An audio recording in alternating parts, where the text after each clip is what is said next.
Wow. Can I just say wow? Let's hear a wow from the congregation. Wow. That was amazing. I mean, here we are. We're so lucky. I mean, I'd pay money to even hear this concert. It's that good. It's really amazing. And to see such a good crowd. I loved the rain, but I didn't mind that it stopped raining for just a little while to give us a chance to come out here and enjoy this incredible music. I mean, I was going to tell some stories, but I don't have to make anything up. You know, when you feel genuine about something, you can speak honestly. And I'm so happy to be here tonight, to be here with this amazing ensemble and the organist, and it is such a pleasure. Now, I started here many years ago. I was one of the founding members of this group, and I was so pleased when Calvin Coolidge was in the audience. It made such a difference, you know, when the presidents and were presidents. I did actually play once for Bill Clinton, and the organist and I started on different notes. We're just trying to see if Bill Clinton was paying attention, and he jumped out of a seat. It was when the Pope. I played for the Pope too, and when we played for the Pope, he just behaved, and so did we, you know, and there wasn't any funny business. But you know, when you come to a place like this, I've been here many years. I'm curious to how many people here is it their first year to come to this annual concert? This first. Well, welcome back, and that means we have quite a few of you who are returning. How many people here have been 5 years or more? Pretty good, pretty good. 10 years or more? Wow. I won't go farther than that. I don't want to embarrass anybody. But that was pretty amazing. Some people say, well, why do you need a narrator? You know, you don't need a narrator, except for one thing. Brass players need to rest their chops between each selection. So that's why I'm here. If you notice, the brass players, they do this a lot. That's so they can rest their chops. And so I'm going to talk so you don't pay any attention while we do that. So I'm supposed to say hello. We did. Oh, okay. So our opening selection, "O Come All Ye Faithful," is a Christmas carol that has been attributed to various people. The earliest printed version of this carol is in a book published by John Wade in 1751. Our arrangement was by Phil Snedeker. In 1751, the date this carol was first published, Benjamin Franklin, this is something if you own a computer, you can learn about these things. Benjamin Franklin discovered the electrical nature of lightning, and the popular songs of the day in 1751 were "Hound Dog" and "Tie a Yellow Ribbon." Okay, so now to the next song. Next is "Christmas Day" by Kevin Norbury.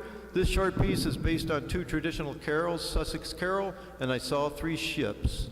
Speaking of Christmas, we all looking for something, the perfect gift to get for our friends and family. We've got these incredible baskets out there that are going, if you buy a raffle ticket, you could win one of these wonderful prizes, and the money goes for a good cause, which we're going to learn about later. But there's only 14 shopping days left until Christmas, and I just wanted to help you out. So this piece was written by the English composer Kevin Norbury, who is known mostly for his work with British brass bands. The difference between British brass bands and American brass bands is that the British bands play in English and we don't. We've adapted it here for our American instrumentation here tonight. Please enjoy "Christmas Day."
An oft-neglected member of the brass ensemble is the percussion section.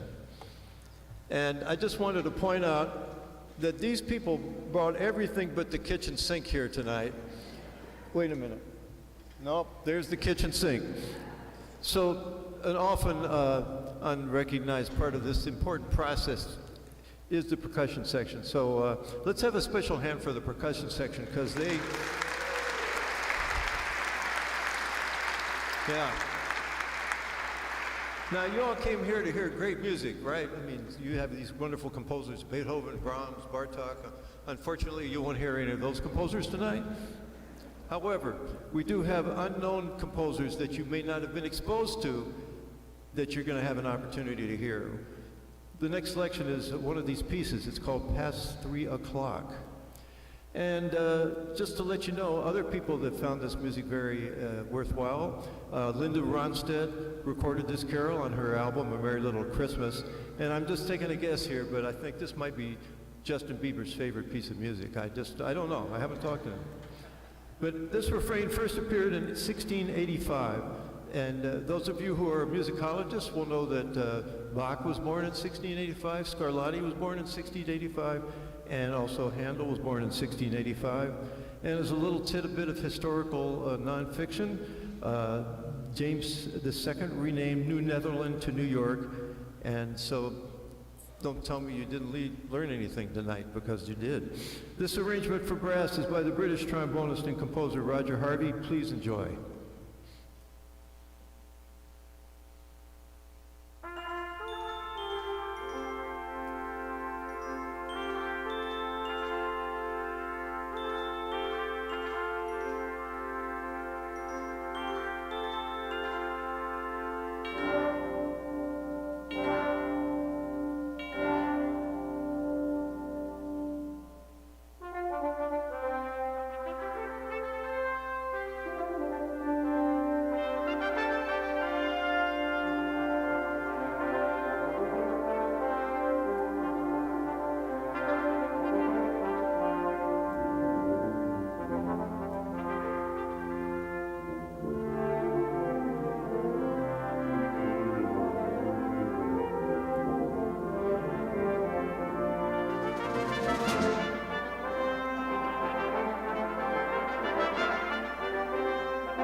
Now, we hadn't planned this as part of my narration, but I just want to, I'm not going to do this for all of the players because that would take too long.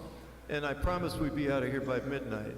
And so, but I did want to give you an example of the caliber of musicians that you're hearing tonight, this is an all-star group. This is not your, regular group that you might find me playing in these days. This is the real deal. This is as good as it gets.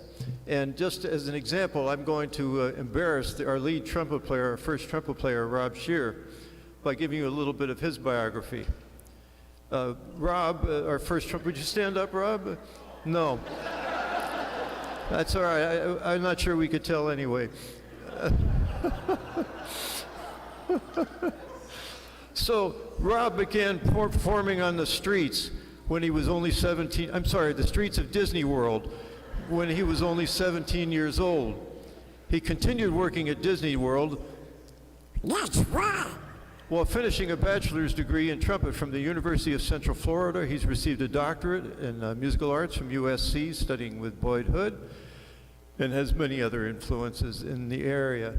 He has many recording credits to his name. By this time, I would imagine at least 1,000 recording credits to his name, and has performed with such people, right artists as John Williams, Paul Anka, Patty Austin, Frankie Valli, Outkast, The Offspring, Quincy Jones, Tony Bennett, Steve Miller, Brian Culberson, Frank Sinatra Jr., etc., etc. He's performed often with the Los Angeles Philharmonic.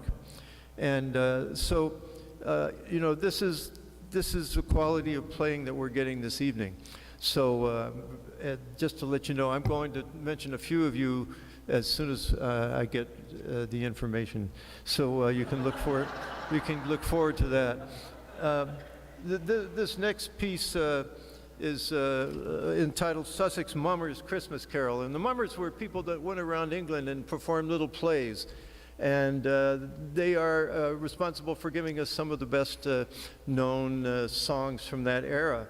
Fortunately, one of the people who went and listened to the carols, or the people singing the mummers, was Percy Granger. He was one of the first people to go around with a little tape recorder in the early 1900s and record these singers.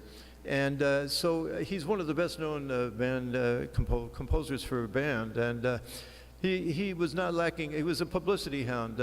When he came to the United States, he got married at the Hollywood Bowl. And so he was quite an eccentric character, but he was a brilliant composer and arranger. And we're very fortunate to have this particular, who arranged this, by the way, does we? Michael Allen, thank you. This is Michael Allen's arrangement of the Sussex Mummers' Christmas Carol.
That's one of the great things about this ensemble, as I go on and so pleased with what we're hearing tonight, is that they can play brilliantly, but to be able to touch your soul in a different way, they play these beautiful melodies in such a way as to really, I mean, to me, that's the essence of what makes a great musician, is being able to play brilliantly when you need to, and they're also able to play these incredible melodies. So another reason to be joyous about our presence and being in their presence tonight. Also, look at this beautiful church. I mean, is it spectacular? Yeah, they went all out. They went all out. So, yeah, it's pretty sweet. Let's see, the next piece. I'm so happy to be able to introduce this next selection, because one of my very favorite musicians on this planet, on Jupiter it's something else again, but on this planet, one of my very favorite musicians is the organist Imre Zylis. And yeah, so often when we perform at various churches, we are playing with organists that are just fantastic, and then you raise the bar another level and you get Imre. And so I'm very pleased that we're going to have a chance to hear him perform tonight. This is selections from Weihnachtsbaum, which is German for Christmas tree. It's a suite of 12 pieces written by Franz Liszt, and this is performance. The first performance of this piece was on Christmas Day in 1881. So he's going to play 3 selections, and I'm very pleased to present Imre's performance now. Thank you, Imre.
Give it up for Emery Silas.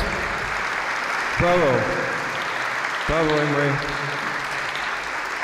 Now, if you're lucky enough to go to this church every week, you can hear him on a regular basis.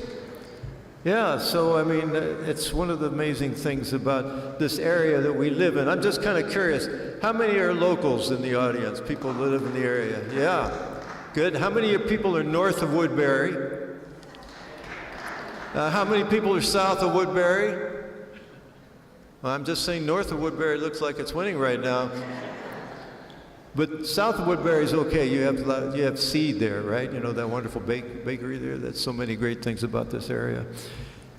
The next piece is called Per Natus es Nobis, and it was written in 2016 for unaccompanied mixed choir by the Swiss composer Ivo Antonini. His music has been featured at the Kennedy Center in Washington, D.C., and his music has been premiered at Carnegie Hall. This piece has been adapted for brass ensemble by one of our horn players, Paul Clintworth, one of our amazing musicians. Let's give it up for Paul. You notice they clapped a lot for Paul. They didn't clap so much for Rob when I introduced Rob. But there's a reason. It has nothing to do with personalities. You see, Paul hired the musicians for tonight's concert. So we're all indebted to Paul. So please enjoy Per Natus es Nobis, as arranged by Paul Clintworth.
No, I was told that at this time we might have another speaker. Is that right? There he is, right behind me. I'd like to introduce Pastor Tom.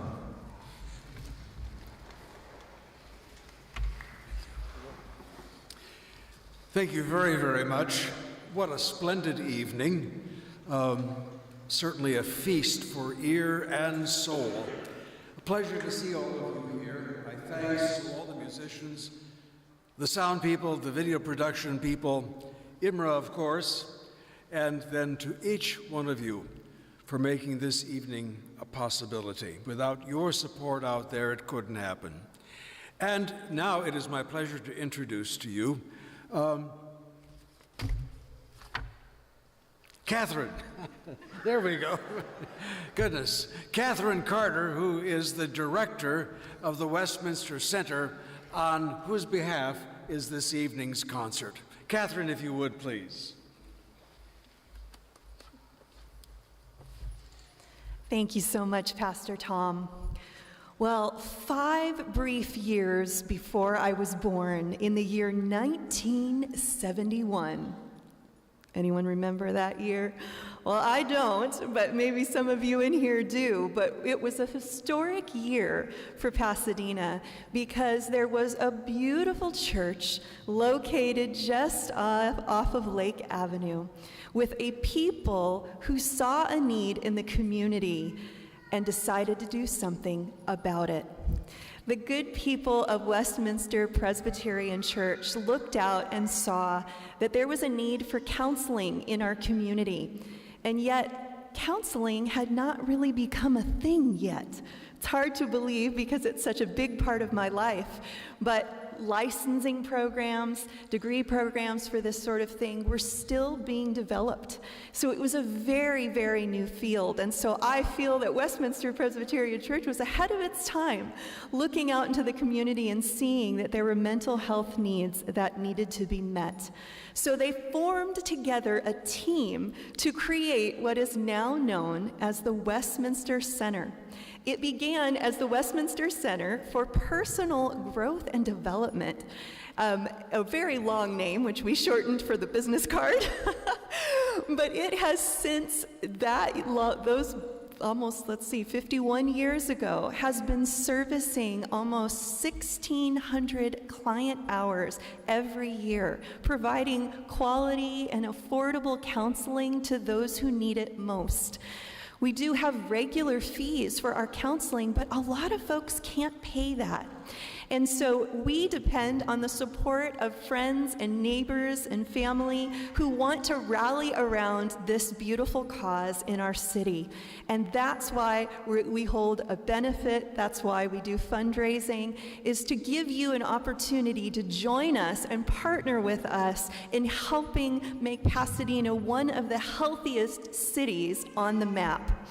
I was actually born and raised in Pasadena, not just a stone's throw from here, and so it really makes me happy to be able to pour back into the community, to strengthen marriages, to see families learning how to speak again, to see individuals who have been suffering alone with depression, anxiety, mood disorders, things that they have tried so hard to get under control themselves.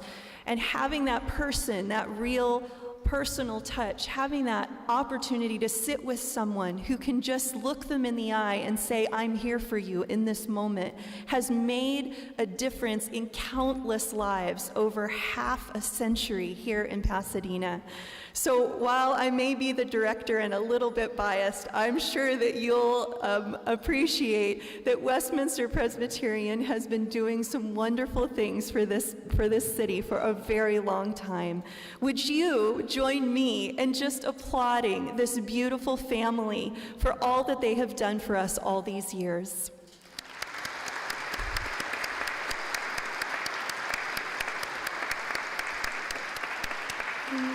On behalf of Westminster Center and our 7 therapists who love on the people of Pasadena every year, thank you so much for coming out tonight. If you'd like to learn more about our counseling center, we have a beautiful website, westminstercenter.org, with full of information, pricing information. So thank you so much. Thank you, Catherine. And God knows we can all use a little counseling once in a while. Am I right about that? The last time I went to see a therapist, I looked over there, I was spilling my guts out, and the therapist was sound asleep. So I figured, well, I guess I must not be that bad off. So, different kinds of therapy. But don't forget to get your baskets out there, because that money goes towards this very worthwhile cause. All right, now it's your turn. Before our intermission, please sing along with this Christmas fantasy compiled by Ralph Herman. Ralph was the head composer at ABC Network for almost 20 years. Don't forget to check out the raffle prizes in the lobby and buy a bunch of lottery tickets. All the money for the raffle tickets will go to a wonderful charity. The words are in your program. Sing loudly and enjoy the moment. After the sing-along, we'll take a short intermission.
Brass Ensemble featuring Chris Everett on trumpet.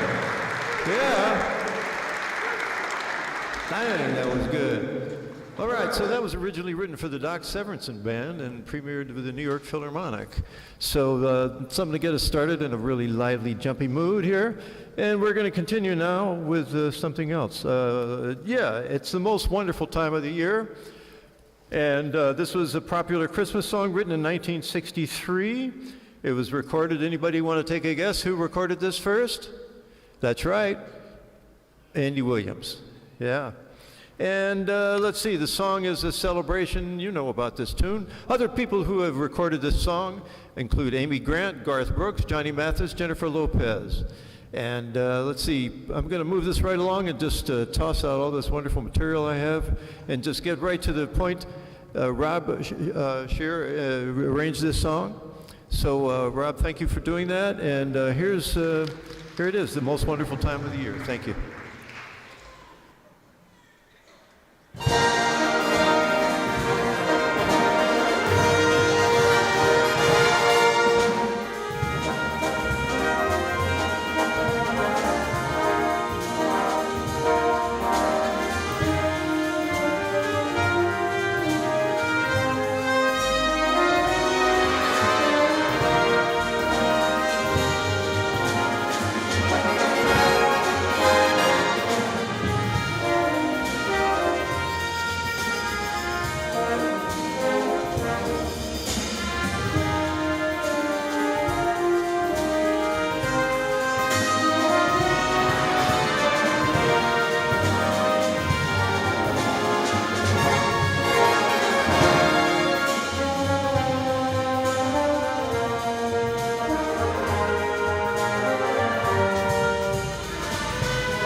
That was fantastic.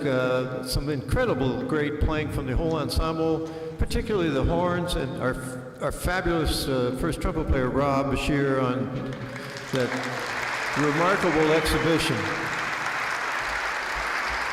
The man shows a lot of promise. I think a couple more lessons, and he can make a pretty good living, you know what I'm saying? All right, we're going to move right along now with Emery Zylis. Let's welcome Emery back. He's going to play an arrangement of three traditional carols. All of a sudden, I'm speaking with a twang here, I don't know why. But this is two 20th century American organists and composers who wrote this, Gordon Young and Richard Purvis. Let's see, the first and third selections are by Gordon Young, and the later of the selections tonight include In Doce Jubilo and it comes to us, apparently it comes to us from the Middle Ages, and I remember when I was middle-aged, and it was a wonderful period, so I'm glad we're going to hear some music from the Middle Ages. So please welcome Memory Xylus back to play some music for us.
Anybody, come on, take a bow right here in the center of the stage right here. Nobody can see you back there. Take it right here. Come over here, Emery.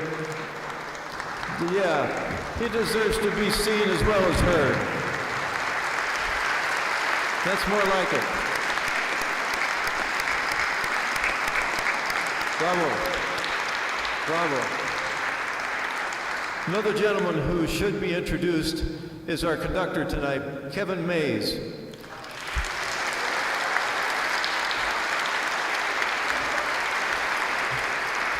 I've known Kevin for many years, and I first met him as a really great trumpet player. But he has seen the light, and now he's a conductor. And if he keeps working at it, he could end up narrating someday. Kevin is the chair of the Department of Music at Riverside City College. He's played the United States, toured Japan with the Sousa Band, and was one of the founding members of a brass ensemble in Nagasaki, Japan. He has performed locally with the Nelson Riddle Orchestra, Ringling Brothers, Barnum and Bailey Circus, lots of bands, and numerous groups at Disneyland. How many people in the group here have played at Disneyland at one time or another? Just curious. Happiest place in the world, night right here tonight, I'm just saying, you know. So he conducts the tribute to John Philip Sousa and to Carl King, another wonderful composer of marches in Riverside County, and is very active as a wind ensemble and jazz ensemble clinician. And to prove his mettle tonight, you should know that, and everybody here, that the number of rehearsals that they had to perform tonight did not exceed the number one. And so I think that speaks to the amazing quality of the musicians that we have here.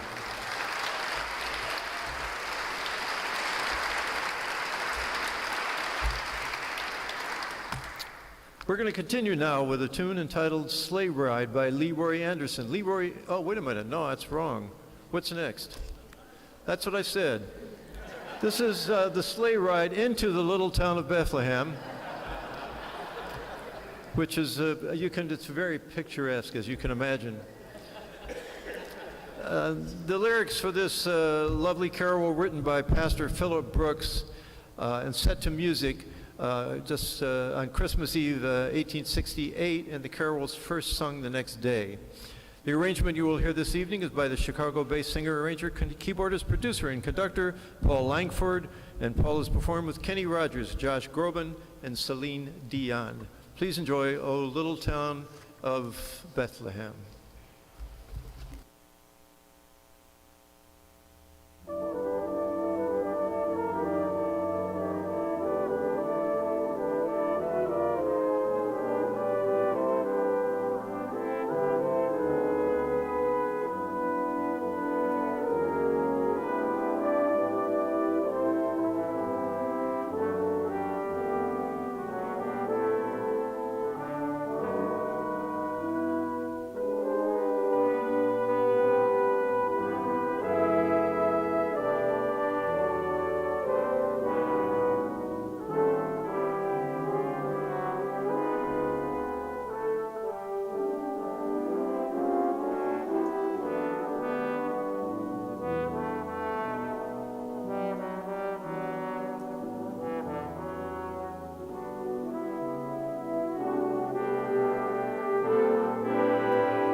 That was, I think, Miles McAllister on trumpet and flugelhorn. Steve Szyminski on the solo trombone. Yeah. It wasn't a big solo, but he could have messed it up and it would have ruined the whole thing, you know? So I think it's worth noting. Yeah. Sleigh Ride, the sleigh that we took to Bethlehem, is composed by Leroy Anderson, who went to Harvard, was the conductor of the Harvard Band for a while, and composed many pieces for the Boston Pops Orchestra. This piece was first recorded by the Boston Pops in 1949. And if you listen carefully at the end of this piece, I think we will hear the sounds of a horse whinny as played by a trumpet. You should know that I'm a trumpet player, and we can make other interesting sounds, but most of them are inappropriate for the setting here.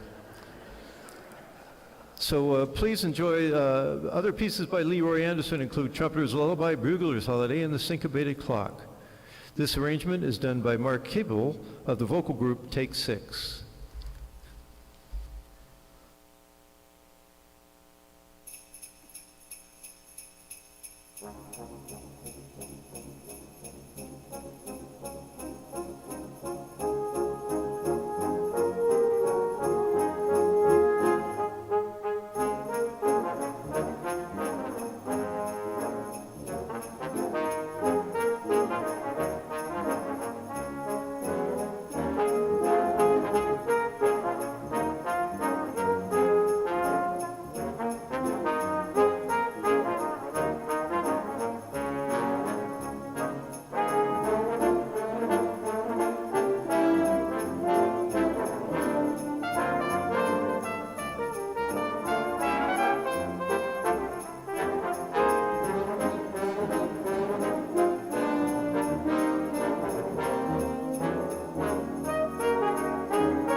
Where was the whinny? I missed the whinny. What happened to her? Gee. There we go. That's why it's numero uno. I think it's time to introduce the rest of the band to each other and to the members of the audience. You know, they don't get together very often, but when they do, it's unparalleled. And this is, again, some of the best players you're ever going to have a chance to hear, except if you're listening to the radio or television or something like that. This is in person, which is pretty amazing. In the trumpet section, we have our principal trumpet player, Rob Shear. Yes. We have our associate principal trumpet player, Chris Ebel. We have our assistant associate principal trumpet player, Michael Stever. And we have the associate principal trumpet player, Miles McAllister. You've heard from the Steve Szyminski. He had a nice solo on that last piece, our principal trombone player. And somebody I've known for a long time who can play all different styles of music, Lori Stuntz. So it's nice to have her here. And a gentleman that can plays one of the most beautiful instruments in the whole world is the euphonium. And this gentleman, Noah Gladstone, played some on the euphonium, and it was a treat to hear you play that. So Noah Gladstone on the trombone and euphonium. And not to be mistaken for any other kind of trombone, this is a bass trombone, and it's played by Steve Trapani.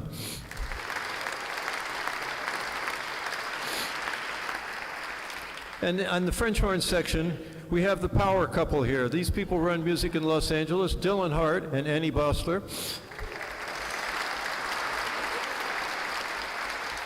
We have Alan Fogel, who plays not only high horn, but low horn and everything in between.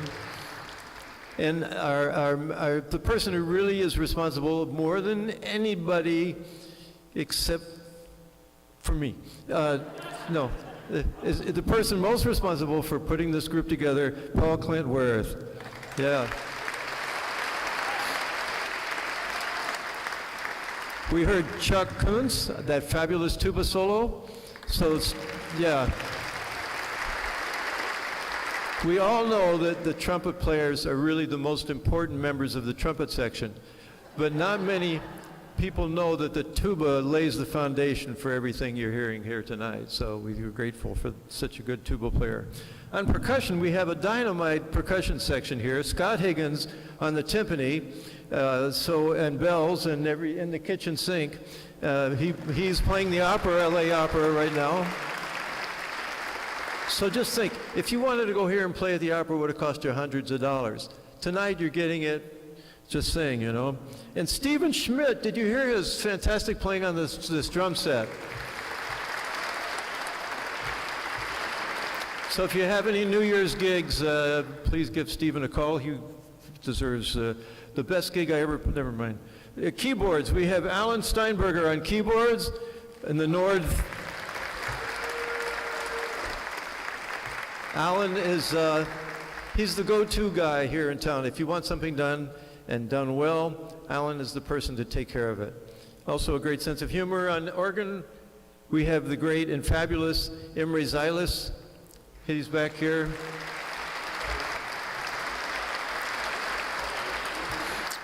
Our conductor, you've met him, Kevin Mays, fabulous conductor. And Amy, are you back there on sound? It's Robert on sound tonight. So thank you, Robert, for making us all sound better than we really are. Yeah. We have two more selections for you. This next selection is Sweet Little Jesus Boy.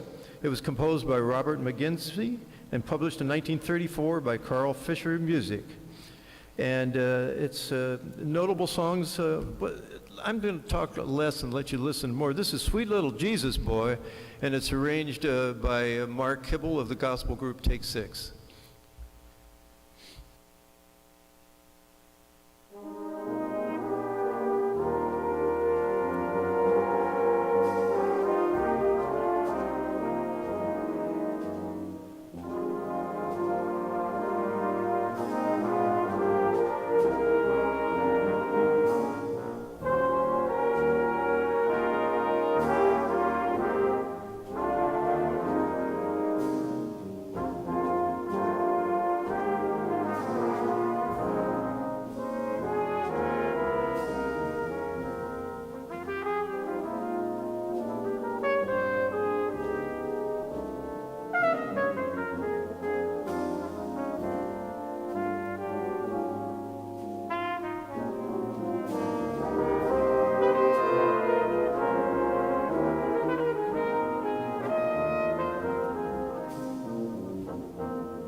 So before we play our last selection, I would like to personally thank each and every one of you, but I won't because it's just too difficult to go around and shake everybody's hand. But I would like to thank you very much for coming tonight.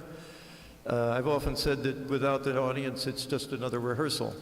So, and I must say that as beautiful as this church is, and we're so grateful, the thing that made this really so special was to have such a warm, friendly audience. And I would hope for you that what I'm taking from this is the spirit of the occasion, that in the days ahead, of course, there's going to be good days and there's going to be bad days. But when I have a bad day, I'm going to think of how wonderful it was to be here tonight. And I think that'll boost my spirits. So personally, I'm grateful to everybody here. And we're going to finish up now with 12 Days of Christmas. And this is, people are very familiar with 12 Days of Christmas. It's a cumulative song, they call it, where each stanza builds upon all the previous stanzas. And the true cost of Christmas, you know, 12 Lords a leaping, etc., today would be $197,071.09, or you can hire this group for half that. So I'm just saying, spend your money wisely. The words were first published in England in the late 18th century, and best-known melody is derived from a 1909 arrangement of a traditional folk melody by English composer Frederick Austin.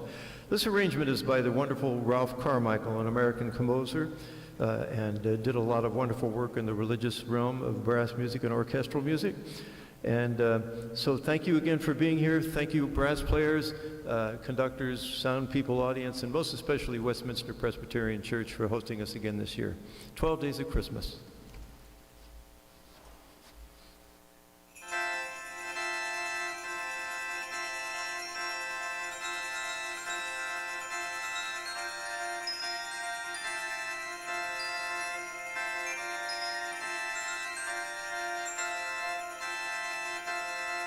Thank you.